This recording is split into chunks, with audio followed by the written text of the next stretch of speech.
A la sesión del día de hoy. Permítanme compartir pantalla, por favor.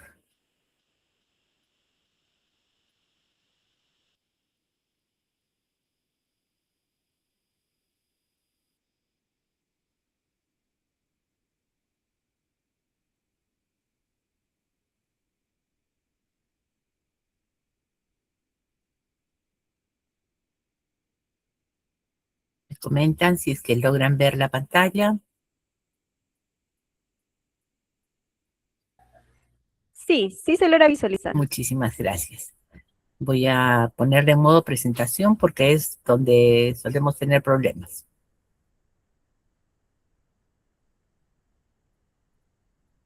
¿Se ve pantalla completa o ahora sí? Creo que Sí, ahora sí se ve. ahora sí se ve.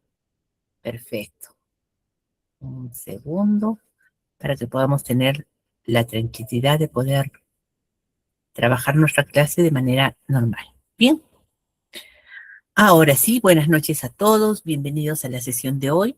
Hoy vamos a abordar un tema estratégico y fundamental para la comunidad en cualquier entorno de laboratorio, salud, industria, y nos referimos a la gestión metrológica, calibración y trazabilidad de equipos de medición bajo el marco de la norma 12.000 o 10.012 del 2026, ¿no? A menudo asumimos que cuando un equipo de medición enciende o muestra un número en la pantalla es la lectura correcta. Sin embargo, en la práctica, como profesionales, nos enfrentamos constantemente a algunas preguntas críticas, como por ejemplo, ¿cómo sabemos si esa medición es realmente la que refleja la realidad? Un certificado de calibración garantiza por sí mismo o por sí solo que un equipo está listo para usarse. Y la pregunta más importante para muchos, ¿no? Sobre todo los que trabajan en calibración, ¿a cada cuánto tiempo debemos enviar a calibrar nuestros instrumentos para no incurrir en costos innecesarios ni asumir riesgos inaceptables? Entonces, precisamente a lo largo de esta reunión, vamos a dar respuesta a esos interrogantes y vamos a desarrollar herramientas esenciales para poder administrar de manera rigurosa y eficiente cómo se manejan estos instrumentos, ¿no? Entonces vamos a hablar un poco de los fundamentos e importancia de la calibración, de un programa de calibración, comprenderemos la diferencia o aclararemos más la diferencia entre medir, ajustar, calibrar, eh, borrando ese mito de que un equipo calibrado es un equipo en buen estado. Vamos a hablar de algunas definiciones a intervalos de calibración, la interpretación técnica de los resultados de un certificado de calibración ISO 17025 y vamos a revisar la estructura obligatoria que debería tener este certificado, donde aprenderemos a diferenciar cómo el error y la incertidumbre de medición tienen diferencias, ¿no? Algunas confirmaciones metrológicas para que nos digan si el equipo está apto o no apto, y finalmente aplicaremos algunos casos aplicados que nos puedan ayudar a entender mejor la clase de hoy. Bien, vamos a iniciar la clase comentando qué es la gestión metrológica. Entonces, cuando hablamos de metrología, hablamos de las ciencias de las medidas. La gestión y es la acción de administrar. Entonces, podríamos decir que una gestión metrológica es el arte, es la actividad de administrar de manera eficiente y eficaz las medidas, ¿no? Y estas medidas, ¿quién nos las solicita? Los procesos de nuestra organización. ¿Cuál es el objetivo que tenemos o para qué estamos gestionando la metrología? Básicamente para asegurar que el equipo, los procesos de medición son los adecuados para su uso previsto y también para lograr los resultados confiables. ¿Cuál es la idea? Precisamente minimizar el riesgo para obtener resultados de medición que que puedan ser, por ejemplo, incorrectos, ¿no? Entonces, cuando nosotros hablamos de lo que es metrología, que es la ciencia de las medidas, lo que estamos haciendo es conceptualizar de manera inicial el término gestión metrológica, que para nosotros va a significar no solamente el enviar a calibrar un equipo, sino también va a abarcar el proceso de planificación, el control de riesgos, la validación de los requerimientos del proceso, según los requerimientos de los procesos, y sobre todo la toma de decisiones a base de los resultados de medición. Bien, entonces, vamos a ver un poquito de manera gráfica cuáles son las etapas básicas de la gestión de metrología. Hablábamos de que el objetivo de la gestión de metrología es asegurar que el equipo y los procesos de medición sean adecuados para su uso previsto. Y bueno, eso va a ocurrir cuando nosotros nos damos cuenta de que existe una necesidad de medición. Esta necesidad de medición nos va a decir, necesitamos medir a través de diversas variables que vamos a considerar para la medición. Estas variables son las que nos va a arrojar el proceso. Para medir estas variables o para definir estas variables de medición, debemos determinar en primer lugar cada cuánto tiempo o cada cuánto es el intervalo de tolerancia de nuestro proceso. Cuánto es ese más menos que nosotros requerimos conocer de nuestro proceso. Y para eso, para poder medir estos intervalos, lo que vamos a hacer es seleccionar los dispositivos de medición. Si nuestro proceso es crítico, pues confirmamos que requerimos una calibración. Previamente podría haber una reparación o un ajuste, pero vamos a hablar primero de la calibración. Verificamos si nuestro equipo cumple o no cumple. Si cumple, identificamos el estado y termina el proceso de medición. Pero, ¿qué pasa? Si el equipo no cumple, podemos reparar o ajustar.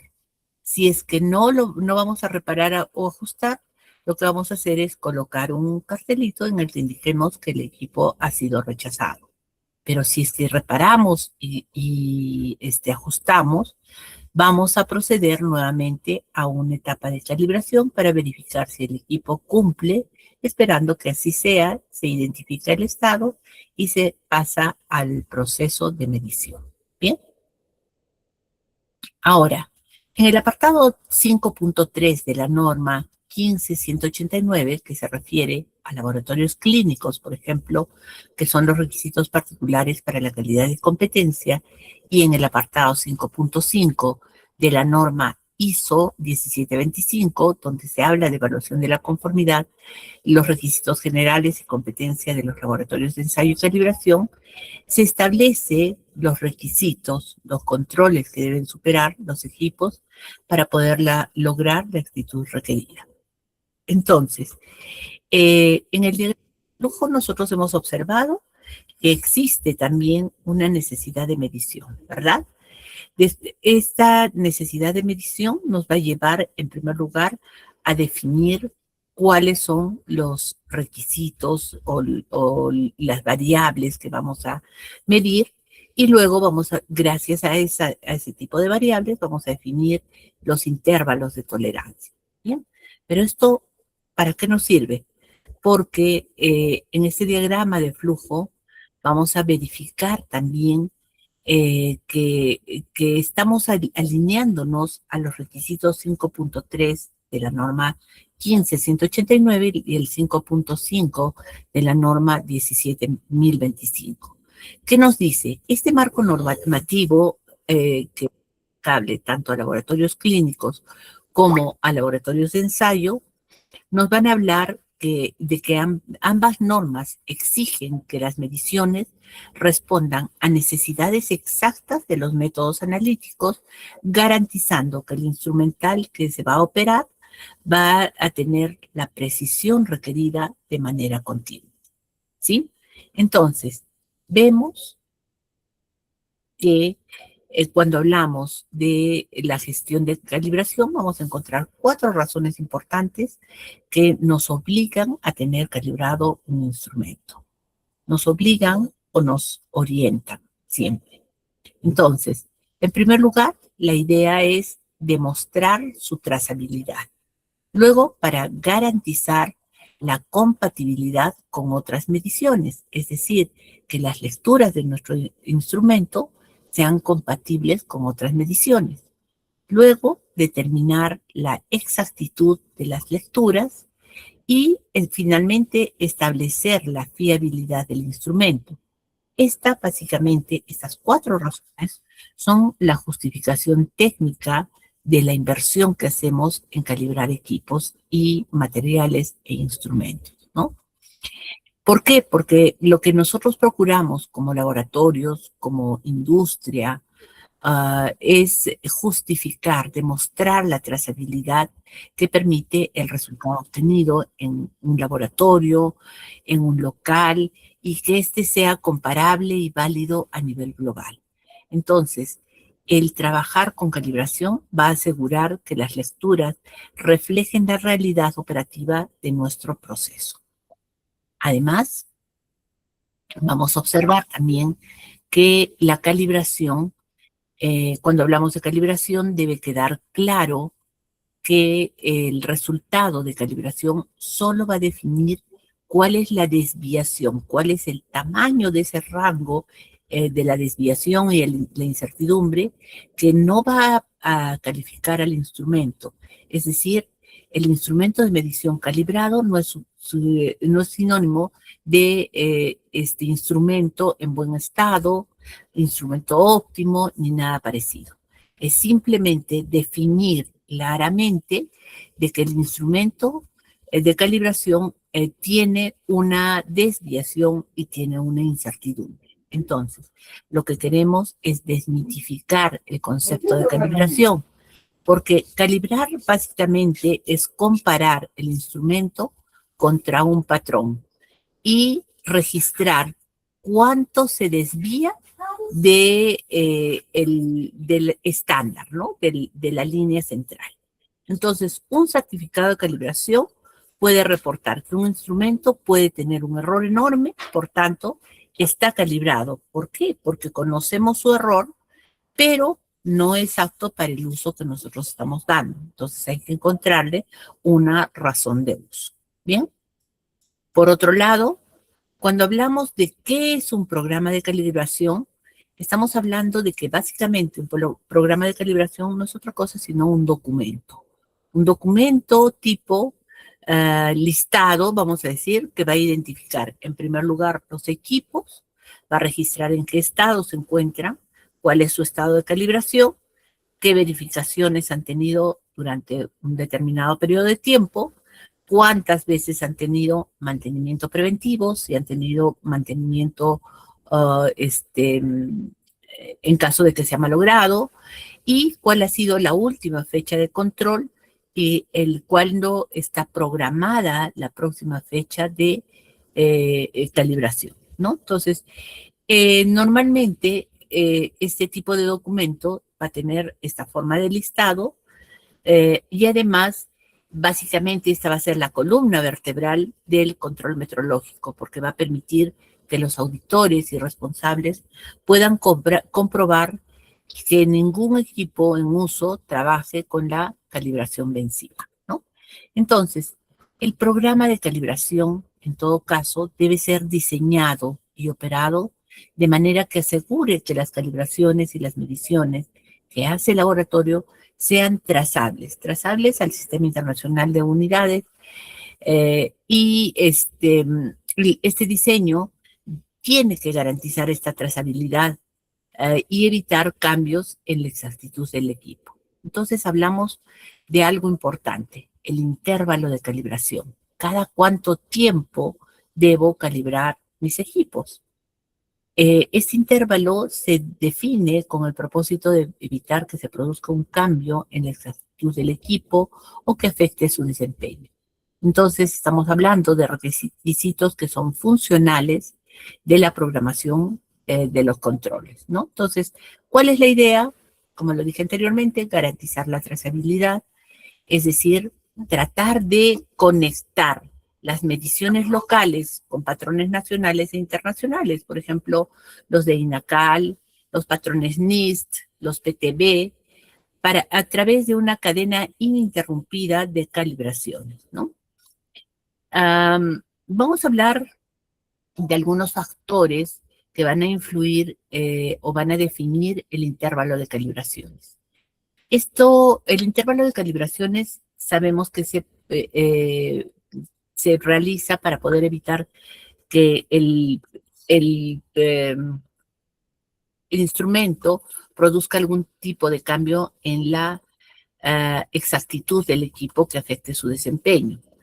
Entonces, ¿cuáles son estos factores? Por ejemplo, la naturaleza del equipo y su principio de funcionamiento, las condiciones, la intensidad de uso, el medio ambiente en el que se usa, los riesgos de la falta de calibración, el historial previo que ha tenido este equipo y también las recomendaciones del fabricante. Entonces, estos de acá van a ser los criterios técnicos que no deben, que van a permitirnos definir cada cuánto tiempo va a mandarse a calibrar un equipo, ¿no? Esto no debe aplicarse con la misma frecuencia, porque si se dan cuenta, estos factores son factores que van a cambiar las condiciones de uso, la intensidad de uso. Podemos tener temporadas en las que se utilice mucho una balanza o que se utilice mucho el material de laboratorio. Entonces, obviamente, de eso va a depender que nosotros definamos la frecuencia del uso de los equipos para los intervalos de calibración. Un instrumento que se utiliza diariamente en condiciones ambientales extremas va a requerir intervalos más cortos, pero uno que está resguardado en un ambiente controlado con uso ocasional, pues los intervalos van a ser mucho más largos, ¿verdad?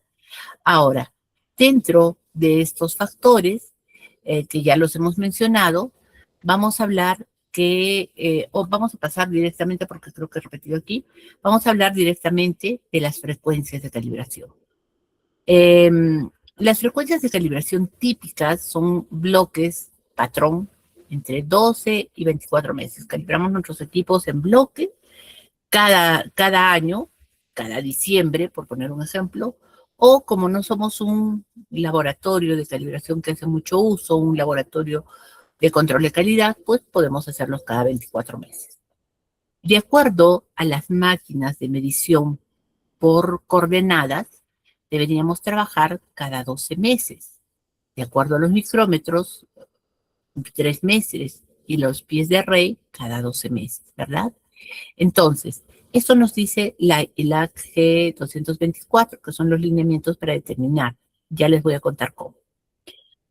Estos ejemplos prácticos de intervalos de recalibración o de calibración nos van a mostrar cómo varía la frecuencia según el desgaste mecánico que va a tener, por ejemplo, un micrómetro, al estar expuesto en contacto y ajuste directo de manera constante y se va a revisar con mayor frecuencia, ¿verdad? Entonces, vamos a trabajar la norma de ILAC, de los lineamientos para la determinación de intervalos de calibración en instrumentos de medición, nos habla de que vamos a tener un marco técnico para poder ajustar esas frecuencias de calibración. Entonces, esta norma básicamente trabaja, es como una guía internacional que nos va a proporcionar los métodos científicos y estadísticos para evitar la sobreacción y nos va a generar costos innecesarios, o como la subcalibración, en la que ponemos en riesgo las mediciones erróneas, ¿no? Entonces, el propósito de este documento es dar a los laboratorios la orientación de la forma como se va a determinar los intervalos de calibración. Y para esto, un aspecto que es importante para mantener la capacidad de un laboratorio para producir resultados de medición trazables y fiables es cuál es el plazo máximo que se debería permitir entre calibración y recalibración. Para eso, la norma, no solo el ILAC, sino la ISO 1725-2017, toma en cuenta que cada cuánto tiempo hemos definido nuestra recalibración o nuestra calibración. Entonces, para eso existen 5 métodos importantes mencionados por ILAC. Primero, el ajuste automático o escalera, que es el tiempo calendario. 2, los gráficos de control, o tiempo calendario. 3, el tiempo en uso. 4, los controles de servicio, ensayo, la caja negra y algunos otros enfoques estadísticos. Vamos a ver cada uno de ellos. Hablamos del método de ajuste automático o escalera o tiempo calendario. Este es un instrumento, nos dice que un instrumento es calibrado de forma rutinaria. El intervalo posterior se va a extender si se encuentra dentro de, por ejemplo, el 80% del error máximo permitido, admisible para la medición, y se reduce si se encuentra o excede el error máximo permitido. Por eso es que se le conoce como una respuesta escalera, que va a producir probablemente un ajuste rápido de los intervalos y se va a realizar fácilmente sin esfuerzo administrativo. Entonces, cuando hablamos de este método del ajuste automático, estamos hablando de cómo aumenta o reduce el intervalo según el porcentaje de error máximo permitido, ¿verdad? Si alcanza, por ejemplo, el 80% del máximo permisivo, se va a reducir, ¿verdad? Y si se encuentra o excede el error máximo permitido, se reduce y en el otro caso se amplía. Entonces, el funcionamiento de esta técnica es el escalonamiento progresivo, por eso se le conoce con el nombre de escalera. Pero si en la calibración actual del equipo muestra errores muy pequeños con respecto a la tolerancia permitida, el próximo intervalo se va a ampliar, ¿no? Por ejemplo, de 12 a 18 meses. Pero si está muy cerca al límite, el intervalo va a variar de diferente manera, de 12 a 6 meses, ¿sí? Ahora, tiene algunas ventajas, este método tiene algunas ventajas y algunas desventajas. Dentro de las ventajas podemos considerar que tiene una decisión sencilla y una detección de problemas de mantenimiento. Pero dentro de las desventajas podríamos indicar de manera general que va a ser una gestión más compleja al tratar equipos de manera individual, va a haber riesgo al retirar certificados pasados y si el equipo falla. Entonces, aquí hay que trabajar un balance operativo del método con un ajuste automático, ¿no? Este método tiene una ventaja, nos facilita la toma de decisiones inmediatas, pero si un equipo falla catastróficamente, al final de un intervalo amplio nos obliga a auditar y posiblemente anular todas las mediciones realizadas durante este periodo que hemos utilizado este equipo. Bien, espero hayan quedado claro el de la escalera. Ahora vamos al método de elección inicial de intervalos de calibración. En este caso, la decisión inicial para determinar los intervalos de calibración se va a basar en estos factores: recomendación del fabricante del instrumento, uso esperado de la severidad del mismo, influencia del medio ambiente, incertidumbre requerida del instrumento, errores máximo permisibles por autoridades de metrología legal, ajustes o cambios en los instrumentos de manera individual, la influencia de la cantidad de medida, efecto de la alta temperatura, por ejemplo, en los termopares, y datos agrupados o publicados sobre instrumentos iguales o similares. Entonces, en este caso, estos factores van a ser los factores de decisión: fabricante, severidad de uso, ambiente, incertidumbre requerida y datos publicados, básicamente. Y ¿cómo vamos a fijar, en este caso, la primera frecuencia cuando el equipo es nuevo? Simplemente, ante la falta de historial propio, se recurre a la experiencia técnica interna de los trabajadores, las fichas del fabricante o prácticas de otros laboratorios similares para poder fijar un punto de partida que sea prudente. Bien, entonces, en este caso, vamos a hablar también del método gráfico de control de tiempo calendario. En este caso, los gráficos de control van a ser la herramienta más importante para el control de calidad estadístico. Primero, van a funcionar con la gráfica de los errores de calibración contra el tiempo, es decir, errores versus tiempo, y vamos a trabajar algunos gráficos donde vamos a poder definir la dispersión de los resultados, como la deriva, y a través de estas figuras vamos a poder calcular el intervalo óptimo de la calibración. Entonces, esto nos va a servir para poder trazar los errores versus el tiempo. Y esto nos va a permitir calcular cuál es la dispersión y la deriva matemática. Entonces vamos a poder aplicar el control estadístico de procesos a la metodología.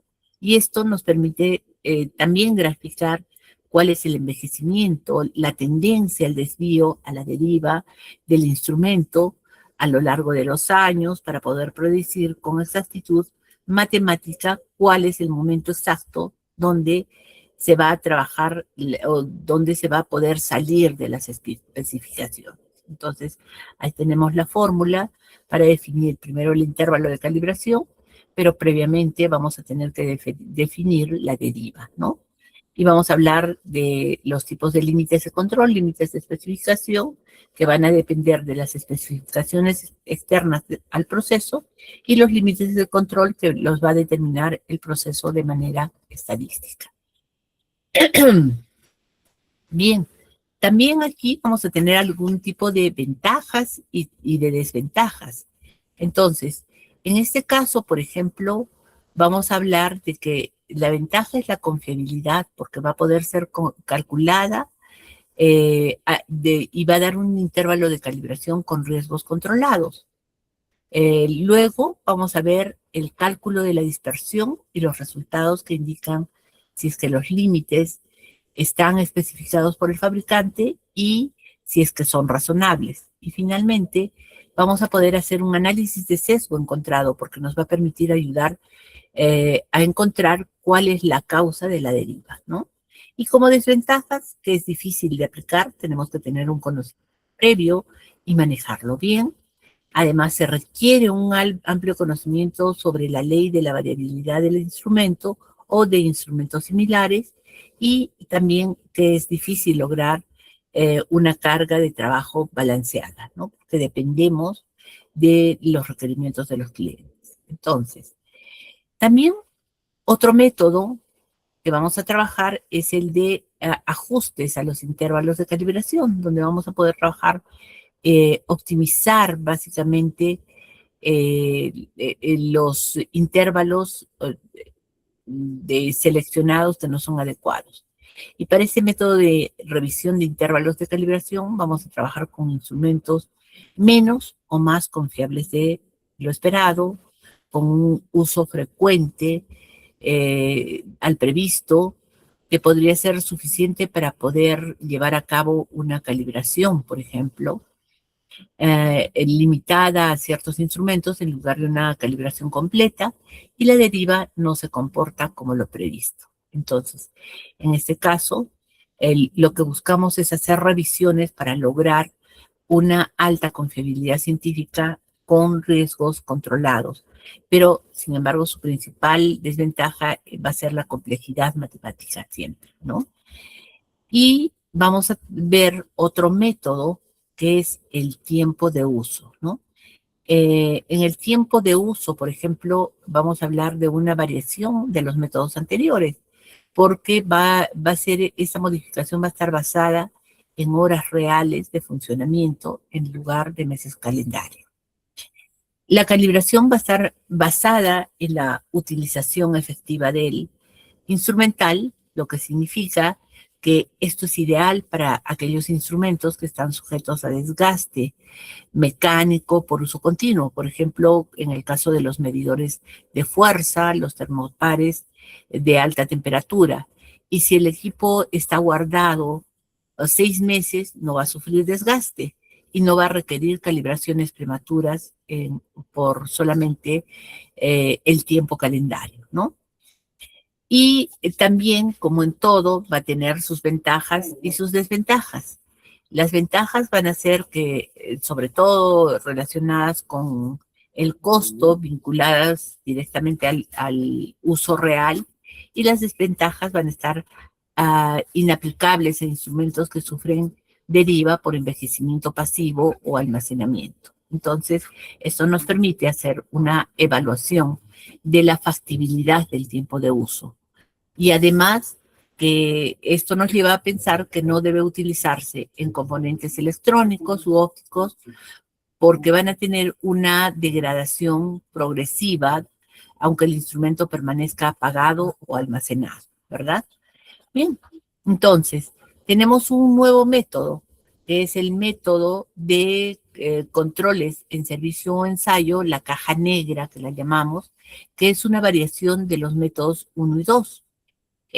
Y este es particularmente adecuado para aquellos instrumentos que son complejos, que tienen consolas de ensayos o que trabajamos con parámetros subcríticos con una frecuencia adecuada mediante un equipo de calibración portable, ¿no?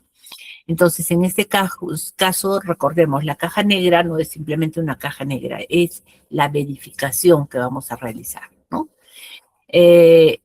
Esta verificación es básicamente un monitoreo del estado del equipo entre las calibraciones oficiales. Entonces, vamos a utilizar un patrón secundario confiable, lo cual vamos a llamar la caja negra, para poder comprobar periódicamente que los parámetros críticos se mantienen dentro de la tolerancia, entonces esto nos va a reducir la necesidad de una recalibración. Al hacer esto vamos a trabajar con mayores espacios de tiempo, mayores rangos de tiempo. Bien. Igual que en casos anteriores, vamos a observar las ventajas y las desventajas. Dentro de las ventajas, en general, vamos a hablar de que permite una disponibilidad continua del equipo en las instalaciones donde está el instrumento, y esto es ideal, por ejemplo, para instrumentos que están geográficamente separados del laboratorio de calibración. Como desventajas, vamos a ver que se requiere calibrar más bien la caja negra, definir de manera rigurosa los parámetros críticos, y esta básicamente va a ser una evaluación estratégica de verificaciones intermedias, y es una técnica que es idónea para instalaciones alejadas o procesos continuos que no pueden detenerse, siempre y cuando se gestione adecuadamente cuál es la trazabilidad del patrón de referencia portátil que estamos utilizando. ¿Bien? Y finalmente tenemos un método 5 que está orientado a otro tipo de enfoques estadísticos, o estamos basándonos en herramientas de software y modelamiento matemático, ¿no? Entonces, en este caso, vamos a hablar del uso de un análisis avanzado de datos para la gestión metrológica. ¿Para qué? Para que, bueno, recordemos que con el avance de los sistemas informáticos, la analítica de datos va a ser posible o nos va a permitir más bien modelar la tasa de falla e incertidumbre de, por ejemplo, instrumentos extensos o parques extensos de instrumentos de manera automatizada. En este caso vamos a poder observar, por ejemplo, antes de pasar al informe de resultados, vamos a poder observar que vamos a poder utilizar diversos métodos automatizados que nos van a permitir una comparación de confiabilidad, fácil de aplicación, balanceado, aplicabilidad, disponibilidad de instrumentos, y frente a diferentes métodos o los 5 métodos que hemos estado observando: el automático de escalera, el método de carta de control, el tiempo de uso, la caja negra y otros métodos. Bien, espero que haya quedado fácilmente entendible estos 5 métodos y les voy a contar un poquito de cómo es que se manejan o cómo se interpretan los certificados de calibración. Recordemos que todo informe de resultados debe suministrarse de manera exacta, clara, inequívoca, objetiva, y esto normalmente va en un informe, ¿no? Eh, Podemos llamarlo informe de ensayo, certificado de calibración, informe de muestreo. Pero lo importante no es tanto el nombre, sino qué va a incluir este informe, ¿no? Y en este caso se esperaría que sea toda la información que se ha acordado con el cliente y los datos necesarios para poder interpretar los resultados y la información exigida en el método usado, ¿no? Entonces, una buena base es trabajar con los registros técnicos de la norma técnica ISO IS 17025 y vamos a hablar básicamente de el valor. Prácticamente estos certificados van a tener un valor probatorio del certificado de calibración. ¿Por qué? Porque el certificado va a ser la prueba documental fehaciente frente a clientes, a organismos reguladores, a inspectores, de que nuestro instrumento forma parte de una cadena de trazabilidad que es válida, ¿no? Entonces, tenemos algunos tipos de certificados de calibración del fabricante acreditado y trazable. Por aquí tengo una pregunta. A ver si voy a tratar de rescatarla, por favor. Un segundo. ¿Dónde están mis chispas? Creo que la vamos a dejar al final de la clase porque quiero encontrar los chats.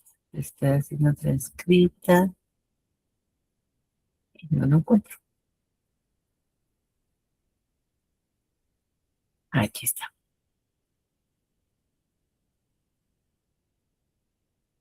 Y ahí la encontré. La pregunta dice, ¿algún software para llevar un control de calibración y verificación, como para un laboratorio en mecánica de suelos, ya que se verifica y calibran equipos de fuerza, masa, temperatura y medida?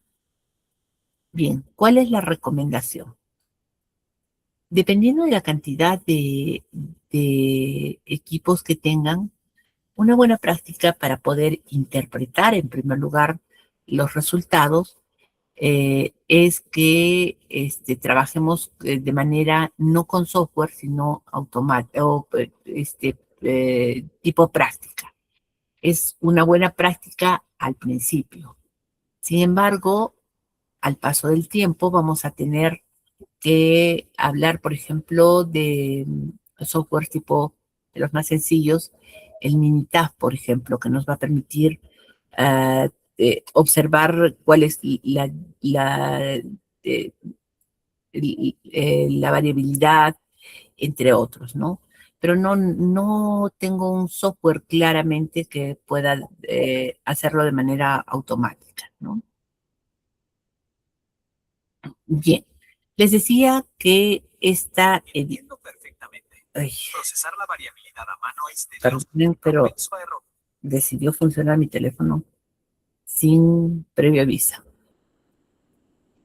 Bien, les decía que estamos hablando de que el certificado de calibración es básicamente una evidencia que nos va a demostrar qué instrumento ha sido calibrado y también va a ser útil para el control de equipos de medición, ¿no?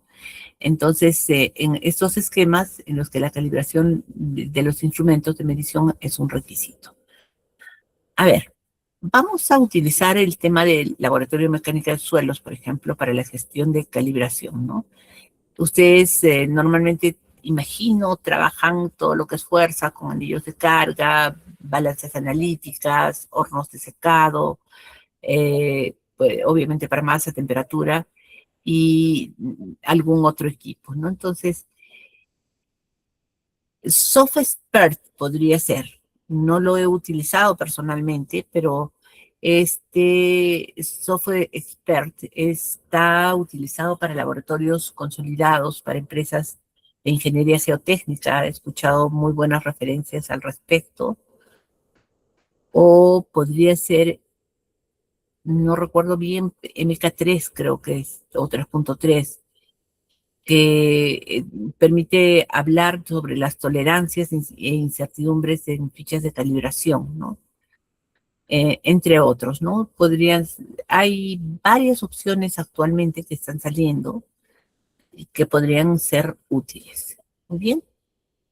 Entonces, volvemos a a nuestra evidencia de calibración. Entonces, un certificado, no todos los certificados van a tener la misma validez, recordemos, legal o técnica. Aquellos que son emitidos por un laboratorio, y he usado un ejemplo de Internet, a un laboratorio que ha sido evaluado por un organismo nacional de acreditación, como es el caso de INACAL, ENAC o NAC mismo, garantizan la competencia técnica aprobada y nos indican que este certificado es trazable, que garantiza la cadena de calibraciones, pero que el laboratorio no necesariamente va a proveer una acreditación formal bajo la norma, por ejemplo, 17.025, ¿no? Ahora,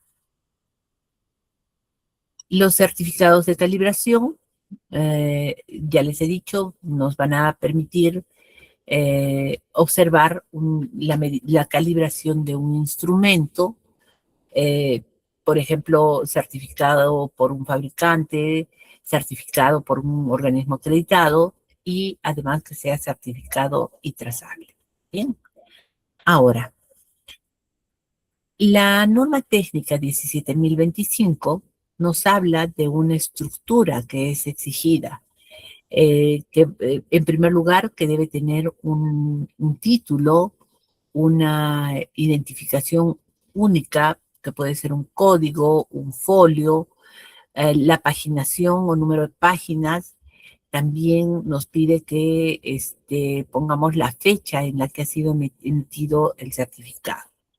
Además, nos pide la razón social, la dirección del laboratorio calibrador, la dirección y razón social de quien solicita la calibración, especificaciones técnicas del instrumento que vamos a evaluar, método de calibración, es decir, cuál es el procedimiento que hemos aplicado para poder calibrar este equipo, cuál es la trazabilidad. Estos dos ítems 5 y 6 van a ir de la mano.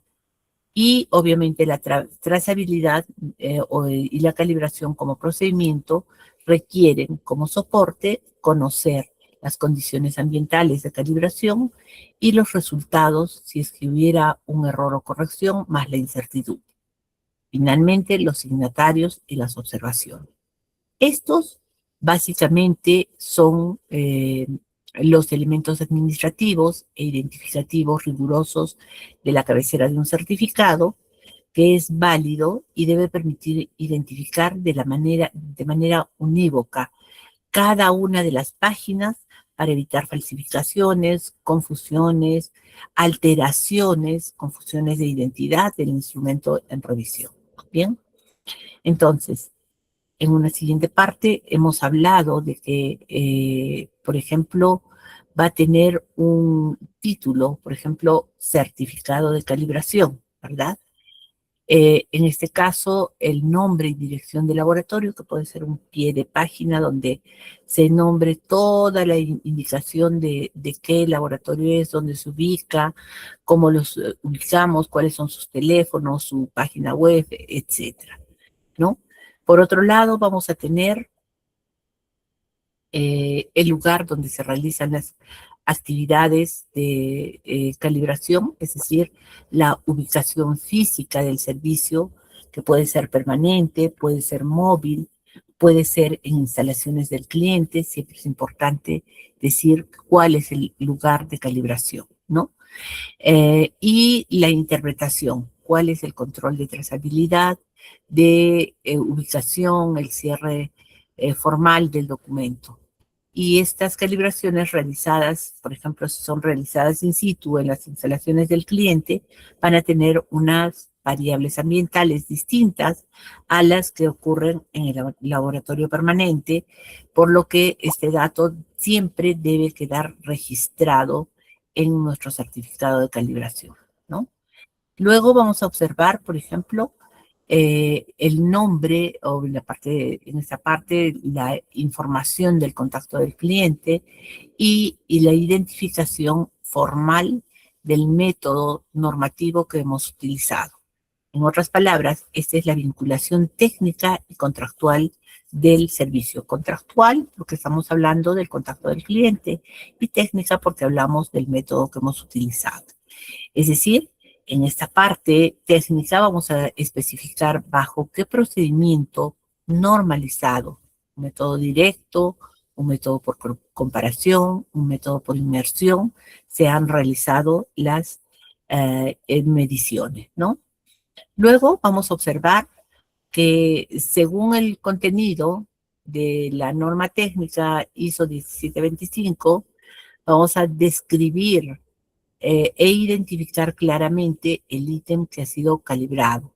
Es decir, esperamos encontrar la marca, el modelo, como les pongo, la serie, por ejemplo, la fecha de ejecución o de la calibración y la fecha de emisión del certificado.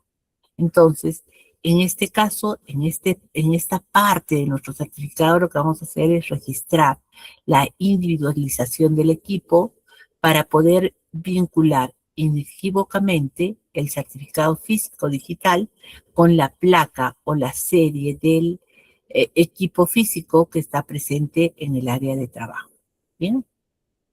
Luego vamos a ver los resultados con sus diferentes unidades e incertidumbre expresada en las mismas unidades o en términos de porcentaje. Entonces, este es el núcleo técnico de la información de la calibración. En este dato, en estos ítems, lo que vamos a hacer es poner datos numéricos que van a carecer de significado metrológico completo o no, si es que no vienen acompañados de su unidad de medida, por ejemplo, mililitros, y de su rango de incertidumbre, ¿no? La variabilidad o la incertidumbre es de 0,016 mililitros. Y esta es la incertidumbre que va a estar asociada a los resultados. Bien. Además de eso, vamos a encontrar que esta incertidumbre de la medición, en un ejemplo real, vamos a ver un certificado con sus tablas de calibración de un cuerpo de inmersión, en este caso, que es una plomada de vidrio, con valores de densidad y su respectiva incertidumbre, ¿verdad? Entonces, valor medido y la incertidumbre. Entonces, este ejemplo numérico de presentación de datos metrológicos va a mostrar cómo es que el laboratorio presenta el valor obtenido frente a su patrón. Ejemplo, hemos puesto el 0.085 899, que es la densidad, ¿verdad? Y junto con el grado de duda de cuantificación, que es el 0.0012 gramos por centímetro cúbico a 20 grados Celsius, ¿no? Entonces, vamos a poder observar si el producto cumple o no con las especificaciones, valorando la tolerancia versus la incertidumbre, ¿no? Entonces, si la tolerancia y la incertidumbre están dentro de un mismo rango, aceptamos. Si la tolerancia está en un rango y fuera de este rango está la incertidumbre, no se acepta el producto. Si es dudoso porque la tolerancia está por encima, en ambos casos por encima de la incertidumbre, es dudoso. Y si la tolerancia está muy sesgada hacia los extremos, también va a ser un resultado dudoso. ¿Bien? Entonces, ¿cómo puedo saber si es que los resultados indicados en el certificado de calibración son aceptables o no? Entonces, vamos a observar si es que equipo es apto o no apto para su uso, previamente tenemos que definir un criterio de aceptación o rechazo de este equipo. Este criterio se va a establecer a base de la exactitud requerida en las mediciones que vamos a ir efectuando y las especificaciones del fabricante del equipo, ¿no? Entonces, dependiendo de la importancia de las mediciones de incumplimiento de los requisitos exigidos, se verá la incertidumbre máxima, y esta incertidumbre ha de ser a veces 3 a 10 veces inferior del semi-intervalo de la tolerancia asignada para este parámetro, ¿no? Entonces, vamos a ver un modelo matemático de certificación, del certificado con ecuaciones que nos permiten estimar la corrección o el error y la incertidumbre expandida.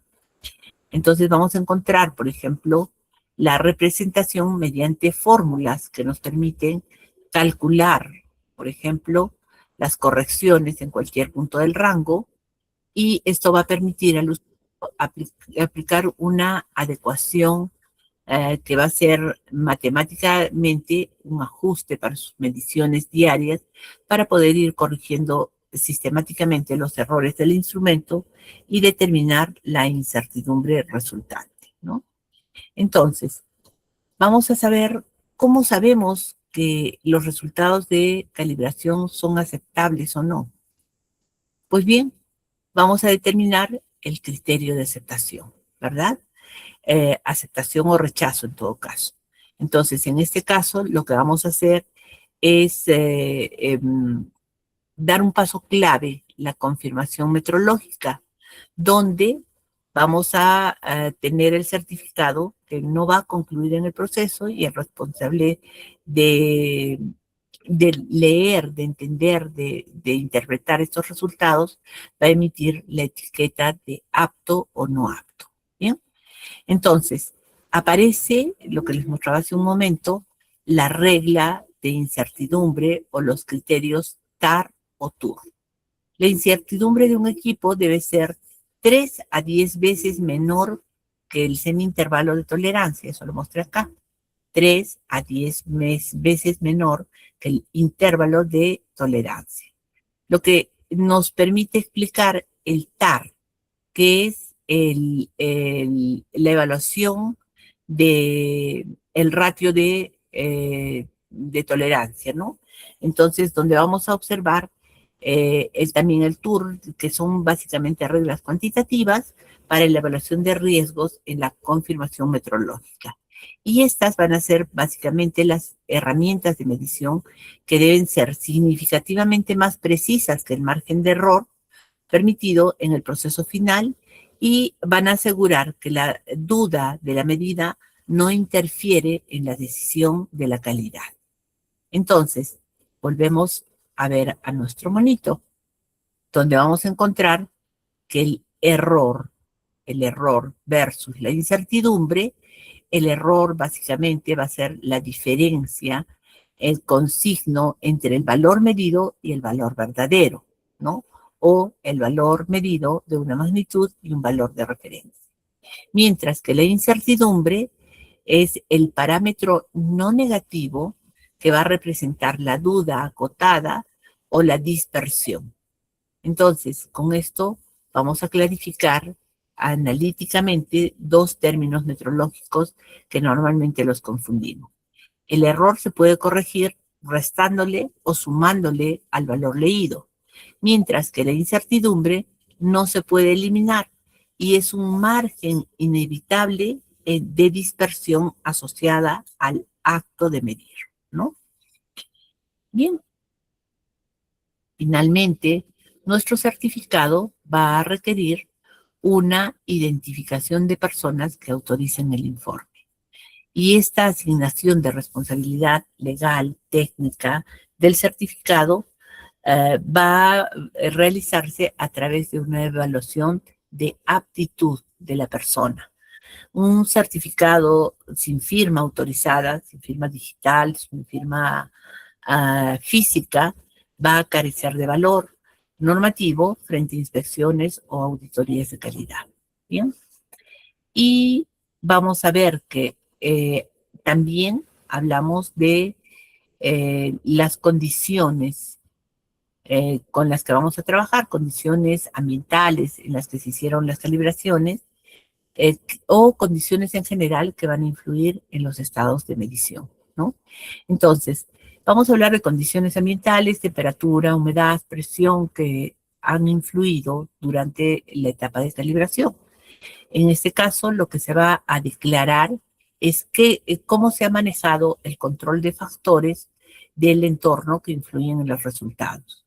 Y, por ejemplo, las variaciones térmicas o de humedad pueden alterar, se me ocurre, la geometría de un equipo mecánico o de repente la resistencia de un sensor eléctrico. Entonces, debemos registrar estas variables válidas para que evidenciemos que la prueba que se ha ejecutado en condiciones estandarizadas. Bien, entonces, finalmente vamos a tener unas declaraciones, antes de las observaciones, obviamente, unas declaraciones explícitas sobre cuál es la trazabilidad de las mediciones o patrones nacionales e internacionales, donde vamos a declarar cuál es el respaldo metrológico y sobre todo que este respaldo metrológico va a ser la garantía de que los valores de los patrones utilizados por el laboratorio, que a su vez fueron calibrados por una entidad metrológica superior, tienen una ruta de trazabilidad, ¿no? Entonces, vamos a poner que por ejemplo, en este caso, la balanza digital tiene un código de patrón, un número de certificado y ha tenido un patrón de esta empresa, ¿no? El termómetro, el patrón de la Dirección de Meteorología de INACAL. Y finalmente vamos a colocar algún tipo de observaciones, ¿no? Cuando sea pertinente, una declaración de conformidad según los requisitos o especificaciones del requisito 7.8.6. Vamos a hablar de una declaración de conformidad de registros de valores de antes y después del ajuste o de la reparación y también la prohibición de incluir recomendaciones sobre la fecha de la próxima calibración, salvo que haya un acuerdo previo firmado que evidencie esta solicitud de parte del cliente. En este caso, lo que se busca es trabajar bajo las normas de objetividad y ética técnica para la emisión de los certificados. El laboratorio de calibración no debe imponer cuál es la fecha de vencimiento o la próxima calibración en la etiqueta, porque la frecuencia va a depender exclusivamente del uso, el riesgo y las decisiones internas de la empresa. Entonces, quien decide su intervalo de calibraciones es la propia empresa, ¿verdad? Les hablaba de los resultados antes y después de los ajustes de reparación, que esto es importante, esta declaración, y además se agregará una etiqueta de calibración que, como observarán nuevamente, no tiene ningún tipo de recomendación sobre el intervalo de calibración. Bien. Algunas adiciones, desviaciones o exclusiones del método, la identificación clara de cuando los resultados provienen de proveedores externos, por ejemplo, cuando hemos subcontratado a un laboratorio para que haga las calibraciones junto con las que nosotros sí tenemos capacidad de hacerlo, ¿no? ¿Dónde fue el lugar de calibración? Las observaciones que nos permitan observar la ruta de la trazabilidad. ¿Por qué declaramos cuando la calibración ha sido realizada por proveedores externos? Básicamente por transparencia operativa, porque ante modificaciones metodológicas o servicios de terceros, es importante informar al cliente final si en alguna etapa de la calibración se realizó en otro laboratorio de apoyo o si es que se alteró el protocolo estándar, ¿no? Entonces, vamos a ver algunos casos. Hasta aquí vamos a llegar con la explicación para no aburrirlos. Ahora vamos a trabajar juntos Vamos a tener este caso que habla del control de temperatura en un laboratorio clínico, basados en la norma 15189 y la 17025. La idea es la siguiente. Un laboratorio clínico está implementado dentro de su sistema de gestión bajo los lineamientos de la norma 15189 en el área de inmunología. En este área se almacenan reactivos de alta sensibilidad que requieren mantenerse estrictamente en un rango de temperatura de 2 grados centígrados hasta 8 grados centígrados.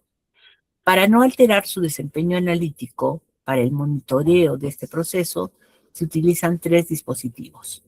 El primero, un termómetro digital con sensor interno que está colocado dentro de la refrigeradora de reactivos para el registro diario. Un termohigrómetro ambiental, es el número 2, para medir las condiciones generales de la infraestructura de laboratorio.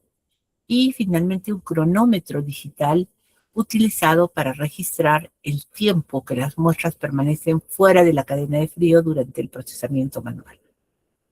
Entonces aquí los necesito. Por favor, nos vamos a tomar unos 5 minutos. De acuerdo con las etapas de gestión metrológica y el análisis de riesgo de resultados incorrectos, ¿cuál es el equipo crítico? Primera pregunta. 2. Si el laboratorio busca establecer un criterio de aceptación o rechazo para este equipo crítico basándose en el certificado de calibración, ¿cómo debería calcularse la incertidumbre máxima permitida si la tolerancia del proceso es de 3 grados centígrados? Entonces apago mi micro por un minuto y los dejo trabajando.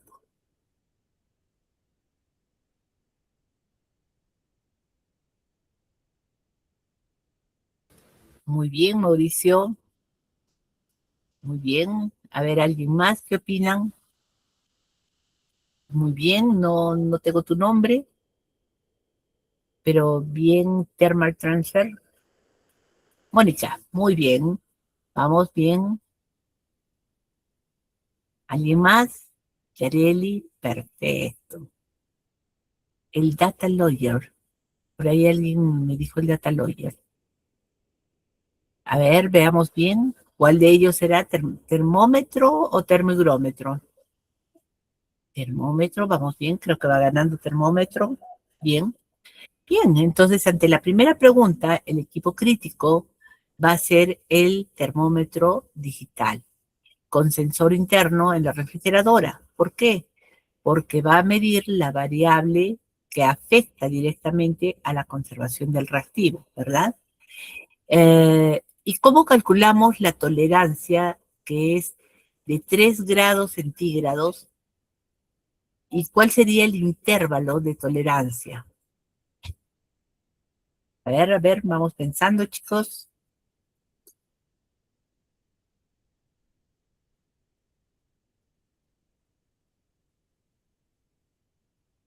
Es 5 más menos 3 grados centígrados. Va a haber un grado.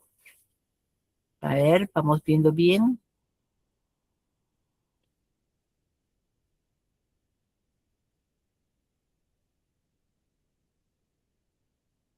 ¿Cómo vamos?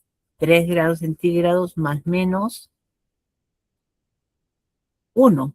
1.5 grados centígrados, ¿verdad?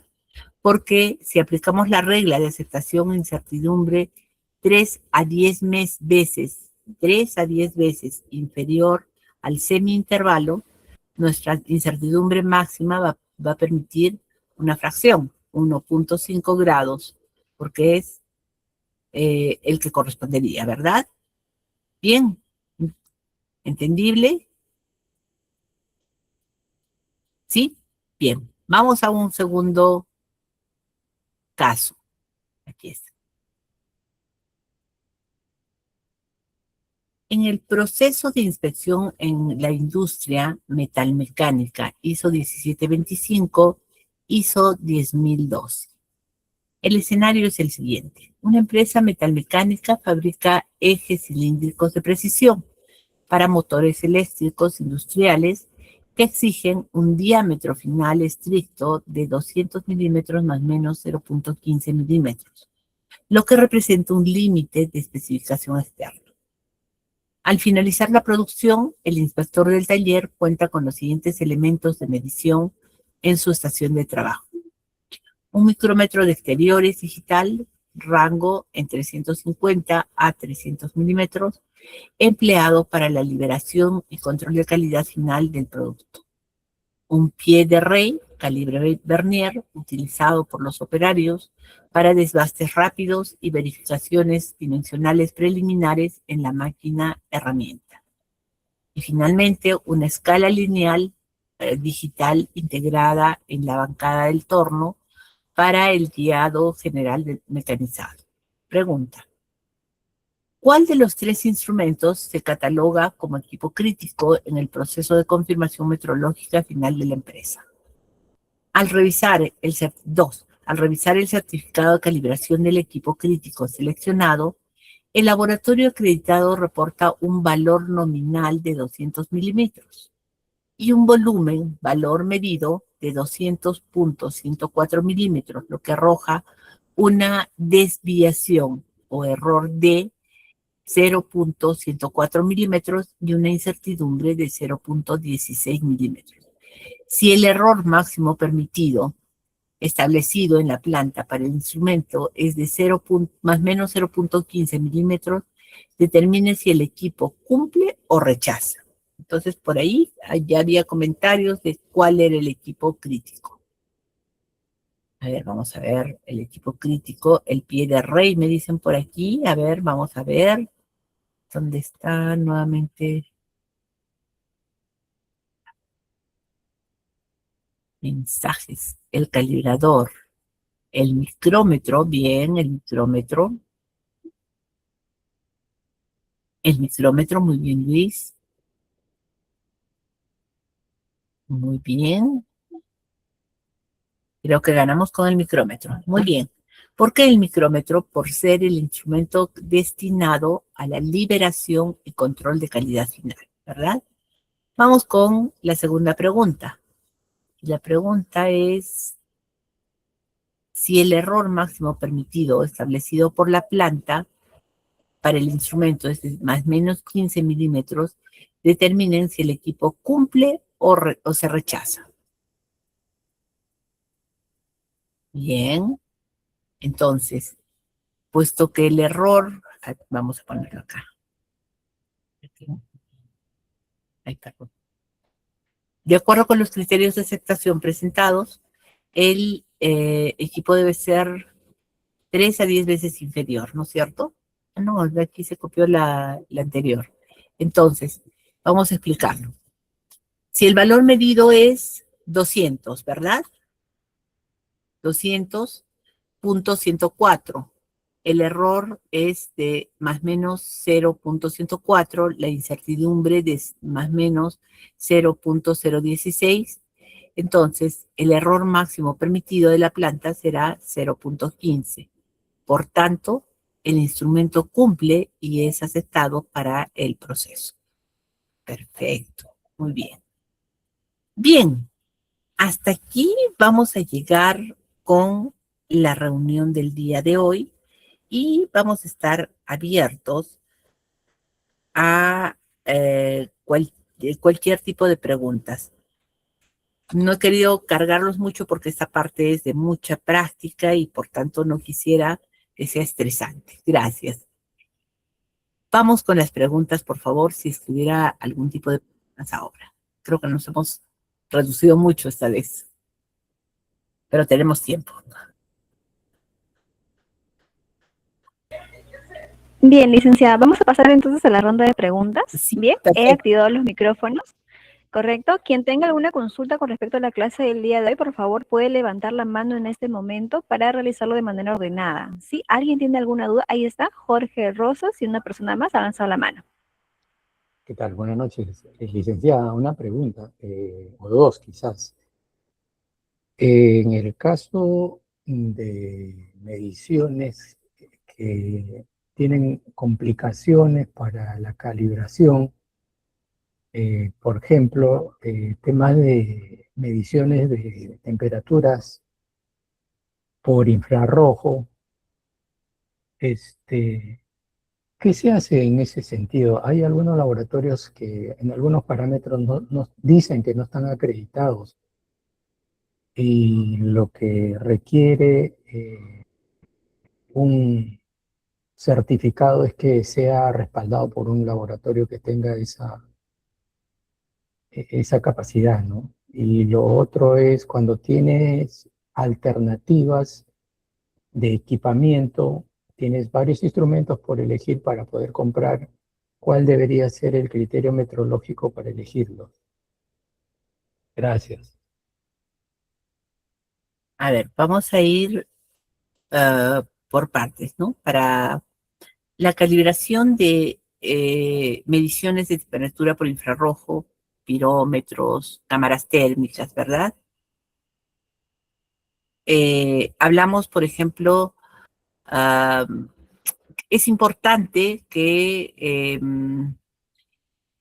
eh, la calibración va a tener algunas particularidades específicas. Por ejemplo, el medio de calibración que se utiliza el cuerpo negro, porque no se puede calibrar, por ejemplo, baños termostáticos estándar ni con bloques secos de convencionales. Y por tanto, se va a requerir un calibrador de cuerpo negro, Black Body Calibrator, con un área de emisión uniforme y conocida. Para esto se requiere también un ajuste de la emisividad. Y para eso, en el certificado de calibración debe quedar muy claramente expresado bajo qué emisividad se ha realizado la prueba.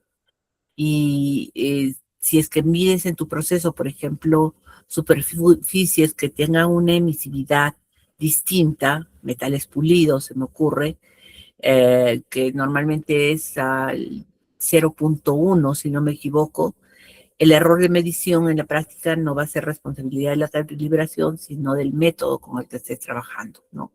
El efecto distancia también.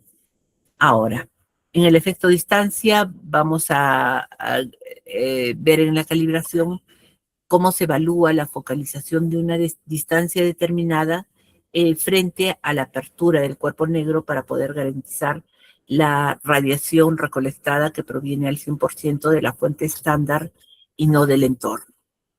¿Y qué hacer cuando el laboratorio no está acreditado en un parámetro? Ah, bueno, se trabaja normalmente una jerarquía de trazabilidad. En la opción A, que es la ideal, es buscar otro laboratorio acreditado que en la magnitud, rango requerido. La opción B es, por ejemplo, buscar en INACAL, estamos en Perú, cuáles son los laboratorios que emiten certificados oficiales sin requerir acreditación explícita porque van a ostentar el nombre de patrón nacional. Entonces estamos hablando de metrología, ¿no? Y la opción C, cuando trabajamos con un laboratorio no acreditado, pero que demuestre la trazabilidad de sus instrumentos. Los requisitos para aceptar a un laboratorio no acreditado es básicamente la cadena de trazabilidad, verificar la estimación de la incertidumbre y qué es lo básico, ¿no? Ahora, ¿cuál es el criterio metrológico para la selección y compra de equipos? A ver, en este caso, la regla de adecuación metrológica, la tolerancia del proceso.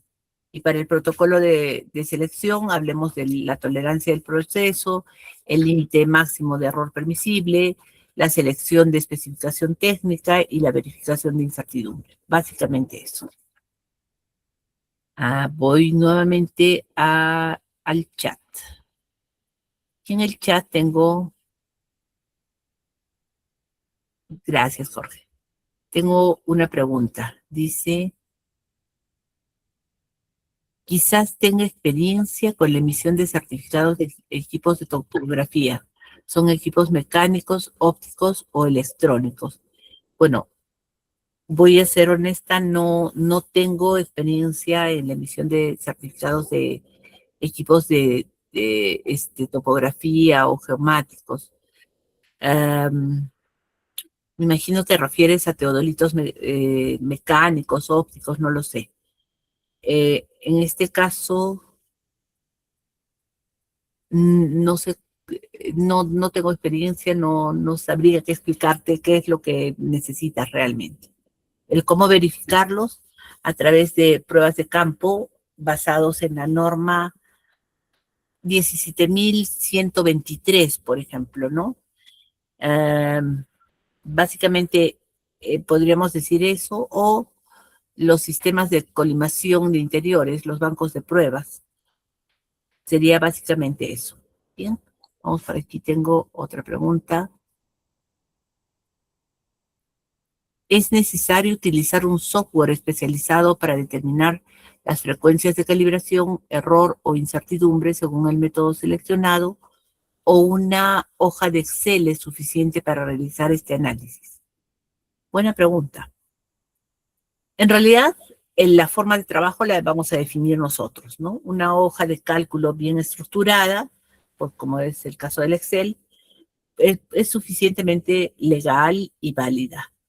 Y ante cualquier auditoría de calidad, tenemos que demostrar simplemente cuál es el modelo matemático y cuál es la metodología, y que estén correctamente implementados y documentados. No es necesario adquirir un software metrológico, ¿no? Entonces, yo creo que ahí estamos bien. Otra pregunta por acá. Fernando. ¿Quién determina la tolerancia de un equipo? Podríamos decir que la tolerancia de un proceso o el error máximo permitido de un equipo siempre la va a determinar el dueño del proceso, no el fabricante, tampoco el laboratorio de calibración, sino el dueño del proceso. ¿Por qué? El usuario determina la tolerancia según las necesidades del producto, según la norma, según el proceso. El fabricante del equipo lo que hace es definir la especificación técnica del instrumento, en otras palabras, según su diseño, en otras palabras, hablamos de una exactitud, ¿no? El laboratorio de calibración lo que va a hacer es definir, o va a reportar, no define, reporta el error real y la incertidumbre que se ha obtenido en una prueba. Básicamente es eso. Vamos con otra pregunta. Ingeniera, una consulta. Claro que sí. En el caso de que yo esté trabajando con unos equipos de laboratorio, ¿cómo sé de que están descalibrados? ¿Qué es lo que me indica? ¿Cómo sabes que están descalibrados? Ajá, exactamente. Bueno, básicamente por las diferencias de las mediciones. Cuando tú trabajas en un laboratorio, van a existir señales directas, indicadores del sistema, ¿no? Como por ejemplo el resultado de control de calidad interno, que es la prueba más directa. Cuáles son las tendencias, y al graficar los controles, por ejemplo, en una carta de control, vas a encontrar los level Jennings, vas a observar durante 5 o 7 días consecutivos, y estos resultados o estos valores van subiendo o bajando de manera sostenida. Entonces tienes una alerta. Otra alerta es el desplazamiento de la medida, el shift, donde el valor de control va a ir cambiando abruptamente de un día para otro y siempre se va a mantener fuera de la desviación estándar aceptada, ¿no? Y la regla de Westward, que en análisis cuantitativos, por ejemplo, la violación de reglas estándar, como te va a alertar formalmente que el equipo está midiendo fuera de la tolerancia, ¿no? Esas podrían ser. ¿Cómo lo manejas? Mediante pruebas de verificación intermedia y cero.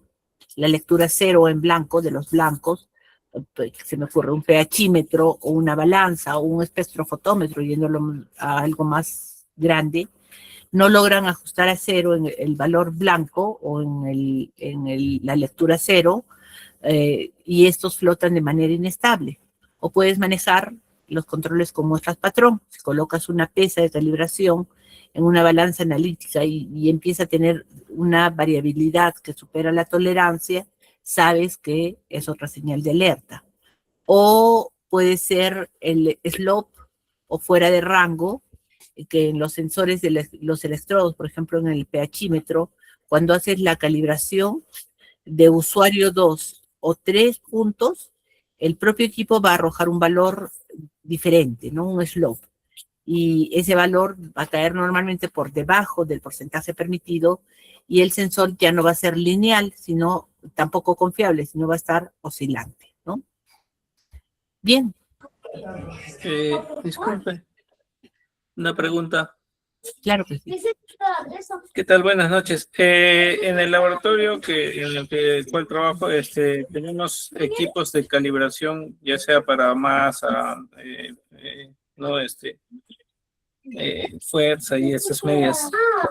Los equipos, por ejemplo, las pesas, patrón, bloques, patrón y otros, necesariamente tienen que ser calibrados anualmente. Tengo entendido con lo que explicó anteriormente que se pueden calibrar cada 2 años, por ejemplo, 24 meses.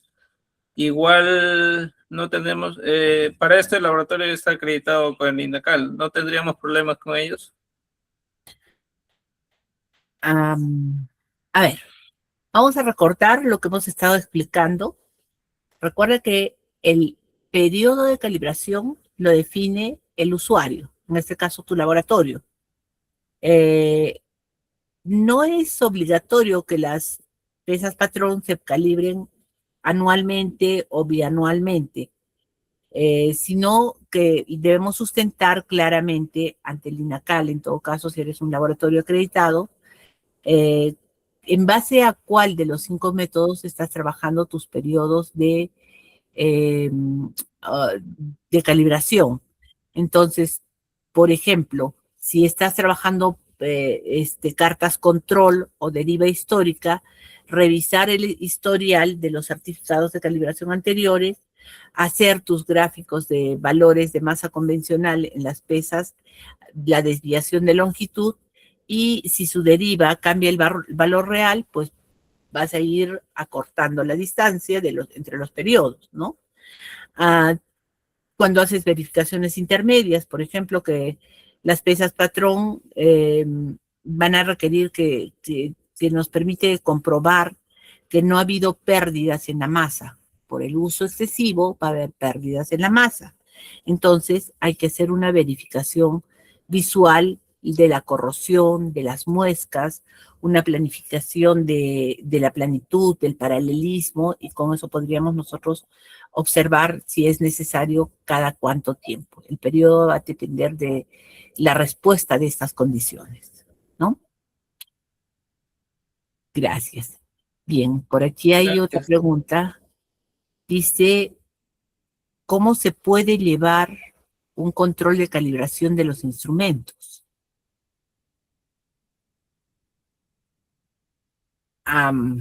Bueno, es más o menos lo que hemos estado hablando. Llevar un control estructurado de calibración de instrumentos no solo nos obliga la norma 17.025, 9.001, las buenas prácticas de manufactura, sino que nos obliga la necesidad de garantizar que las mediciones del día a día no pongan en riesgo los ensayos, los procesos, etcétera. Entonces, lo primero que hay que hacer es llevar un inventario único, una ficha metrológica, prácticamente una hoja de vida por cada instrumento, ¿no? Todos los instrumentos que impactan en la calidad o precisión del proceso deben estar registrados y,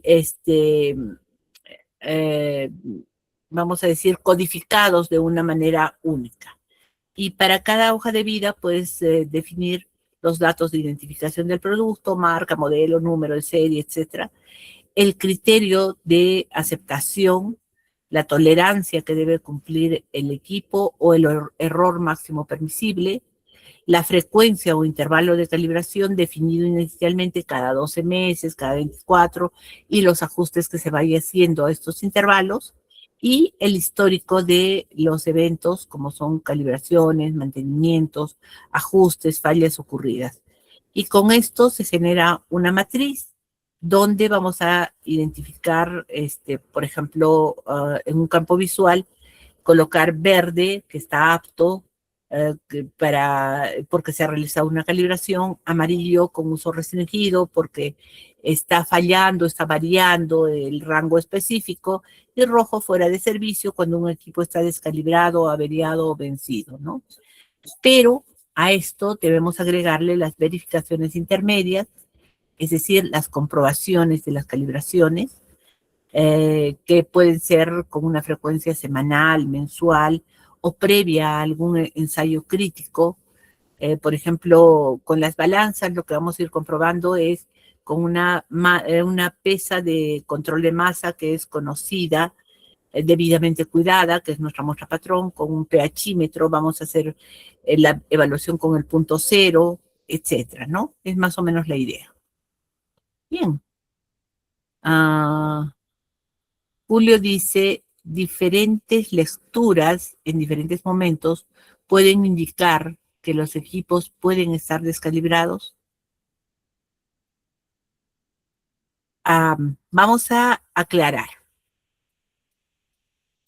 Son diferentes lecturas en diferentes momentos con una misma muestra o con diferentes muestras. Como fuese, sí. Las variaciones en las lecturas, al medir normalmente el mismo objeto o alguna muestra o algún patrón, algún estándar, en momentos diferentes va a dar señales con una misma muestra. Perfecto. Entonces nos va a dar una señal de alerta más clara de que un equipo está descalibrado y por tanto ha perdido estabilidad o está sufriendo perturbaciones en su entorno. Entonces, considero en metrología es fundamental aprender a diferenciar si esas variaciones se deben a una verdadera pérdida de calibración o una variabilidad normal del proceso. Si fueran diferentes muestras, podríamos aducirlo a una variabilidad normal del proceso, pero si es una misma muestra patrón, una misma pesa, entonces estamos hablando básicamente de una pérdida de calibración real, ¿no es cierto? Bien.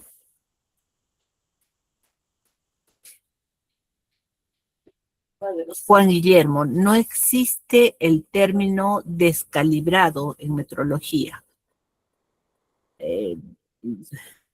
La verdad es que el término descalibrado lo utilizamos normalmente de manera cotidiana, diaria, ¿no? En cambio, en el vocabulario de metrología BIM, coloquial, exacto. El término descalibrado no existe. El rigor formal de calibración es un procedimiento puntual, un conjunto de operaciones que va a establecer la relación entre dos valores indicados por un instrumento y los valores correspondientes a un patrón de referencia. Básicamente eso. En todo caso, se puede utilizar equipo fuera de tolerancia, fuera de especificación, deriva metrológica, pérdida de ajuste, equipo con necesidad de ajuste o no apto para el uso previsto. A ver, por aquí tengo a José Luis Chipana. Vamos, no esperemos, aquí Gilmar dice. A ver. ¿Cuál podría ser la alternativa en caso de que una autoridad de fiscalización, ANA, solicita certificados de calibración de un equipo, flujómetros, de dimensiones que no están dentro de los rangos de calibración de los laboratorios acreditados de INACAL? Los equipos nuevos que vienen con certificados de calibración de fábrica son válidos como sustento ante autoridades de fiscalización. Se entiende que los fabricantes se certifican bajo estándares, procedimientos internacionales, en el cual INACAL sustenta la emisión de certificados de laboratorios. Corríjame, por favor, si me equivoco. Siempre consideremos que un certificado de origen no va a ser necesariamente aceptado de manera automática en un expediente de sustento que demuestre trazabilidad metrológica. Entonces, la validez de los certificados de fábrica ante una autoridad va a depender de la naturaleza del certificado, de la acreditación del fabricante, si está acreditado o no está acreditado. Eh, eh, bueno, si es un laboratorio, un fabricante con un laboratorio acreditado, pues no tenemos más que decir. Pero si es un certificado de conformidad o un informe interno de fábrica, pues no va a tener ningún tipo de valor, ¿no? Entonces, ¿qué hacemos cuando ocurre esto? Si el método no está dentro del alcance de INACAL, no nos queda otra que tocar las puertas del extranjero, ¿no? O trabajar calibraciones in situ por métodos comparativos. Por ejemplo, cuando vamos a desplazar o desmontar un flujómetro de grandes dimensiones, es técnicamente inviable y se apela a la calibración o verificación in situ utilizando medidores de caudal, por ejemplo, ultrasónicos, de tiempo de tránsito por abrazadera, ¿no? Que podrían ser de alta precisión. Este clamp on o medidor de caudal ultrasónico de tránsito por abrazadera actúa como un patrón de trabajo y si es que debe contar con certificado de calibración vigente emitido por el laboratorio acreditado, hay que hacer unas verificaciones intermedias que nos permitan darle cierto nivel de trazabilidad. Bien, por aquí no existe. José Luis dice, buenas noches. En tema de peso masa, para una buena calibración, ¿es necesario usar el 50% de su peso máximo en el peso patrón? A ver, en este caso, mm, no necesariamente.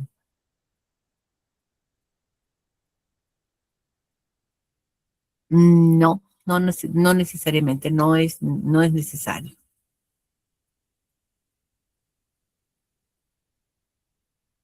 A ver, no, definitivamente no. Bien, vamos.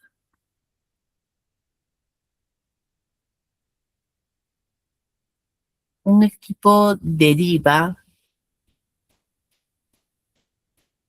siempre no se calibra. No entiendo bien la pregunta, por favor.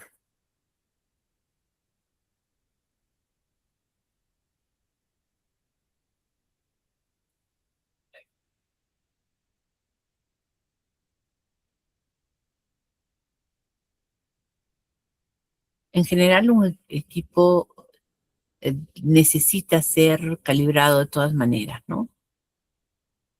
A ver, vamos aquí a otra pregunta. Tratemos de explicarlas bien porque a veces me dejan en nada. Bien, dice, de acuerdo a su experiencia, ¿cuál es el intervalo de calibración para equipos de tratamiento de agua, tales como pHímetros, turbidez, conductividad, oxígeno, cloro, colorimetría, espectrofotómetro? Vuelvo a decirles, el intervalo lo van a definir ustedes, de todas maneras. Y en realidad lo que vamos a ver es el resultado de las mediciones. Va a depender de las veces que lo utilizamos y también va a depender que me refiero a la frecuencia, y también va a depender de cómo van a estar nuestros resultados, cuál es la respuesta frente a nuestros resultados. Por ejemplo, si iniciamos con una verificación intermedia interna, como controles de rutina, eh, vamos a ver qué resultados nos va dando, ¿no? Entonces, de eso va a depender. No podría decirles, un equipo que no se usa mucho, que lo usamos una vez por semana, pues cada año.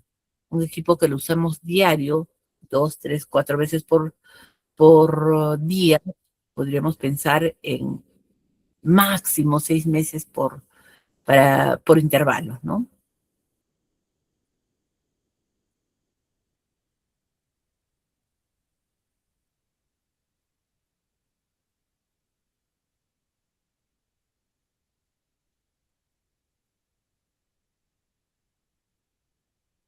A ver, me enredé un ratito. Vamos a regresar. Vamos con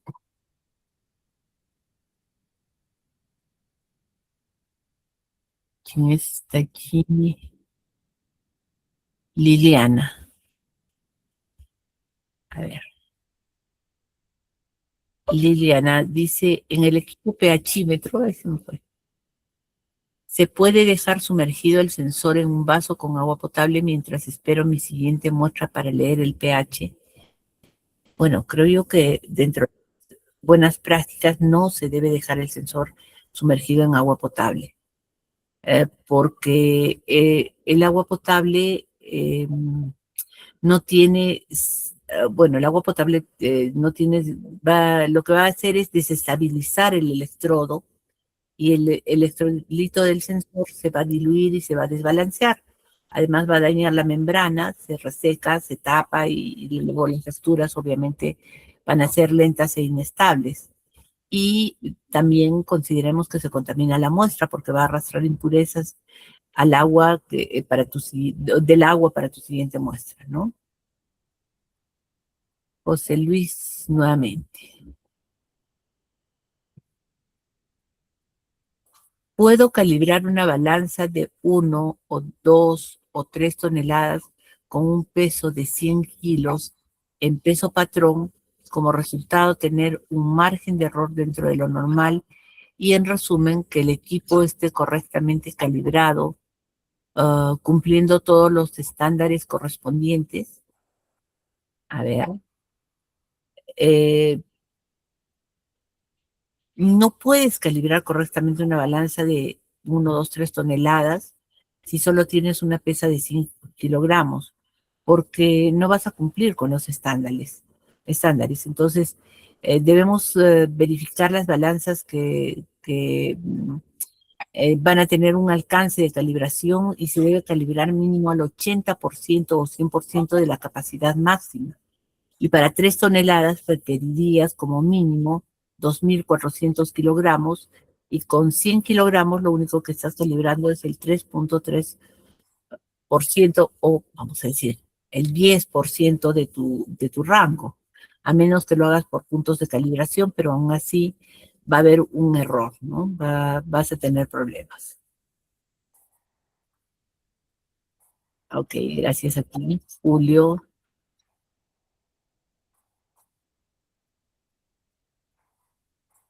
A ver, Julio dice, no existe laboratorio acreditado, solo realizan verificación de temperatura y respuesta de señal de ingreso, no real de los valores registrados por el acelerómetro. Sí, efectivamente, no hay laboratorio acreditado para balanzas en toneladas y lo que hacen es solo una verificación funcional. Ah, en este caso, la temperatura y respuesta de señal de ingreso lo único que está haciendo es que eh, se está haciendo verificación, porque no te está garantizando exactitud. Entonces, no podemos darle mucha vuelta a eso, ¿no?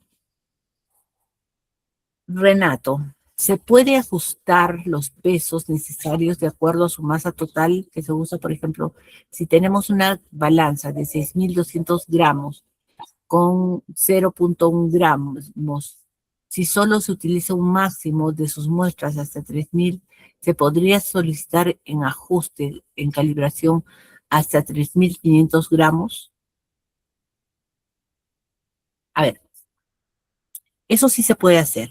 Eso se llama calibración por rango de uso o span reducido.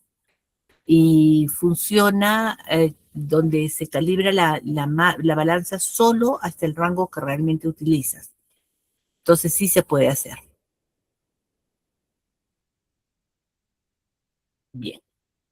Muchísimas gracias por sus preguntas realmente interesantes. Me han hecho recordar muchas cosas y hasta dudar de mis recuerdos. Pero está bien, es importante. Bien, si no tenemos más preguntas, creo que podemos llegar hasta aquí el día de hoy. Denise, no sé si estás con nosotros. Muchas gracias por su atención. Gracias, Denise. Muchas gracias, licenciada, muchas gracias, estudiantes, por asistir a esta segunda sesión. Nos estaremos viendo en nuestra próxima clase, licenciada, el día 29. Así es. Ah, perfecto, el 29. Entonces el 29 nos estamos viendo nuevamente. Muchas gracias. Bien, gracias, buenas noches. Buenas Estimados noches. profesionales, muchas gracias por acompañarnos el día de hoy. Queremos comentarles algo muy importante. Como ustedes saben, este diploma cuenta con la posibilidad de acceder a un respaldo profesional formal para quienes desean evidenciar los conocimientos desarrollados durante este programa, pues esta documentación que les acabo de mencionar contiene lo que es, ¿no?, su diploma de especialización profesional, su constancia académica con módulos desarrollados, las horas académicas certificadas, que son 120, un código QR de validación única y, por supuesto, el respaldo institucional y aval académico internacional por Florida Global University. ¿De acuerdo? Estaremos compartiendo por el grupo de WhatsApp el modelo de certificado y cómo es que ustedes obtendrían la certificación y también los beneficios que tienen de esta misma. Durante las próximas sesiones estaremos compartiendo mayor información para quienes deseen acceder a este proceso. Por ahora, los invitamos a continuar participando activamente del diploma. Si es que alguien además quisiera acceder de una vez ya al valor promocional para que pueda acceder a su aula virtual, pues pueden comunicarse con nosotros. Siempre estamos activos para poder ayudarlos en todo el proceso educativo. Muchas gracias y nos vemos en la próxima sesión. Buenas noches a todos. Gracias, buenas noches.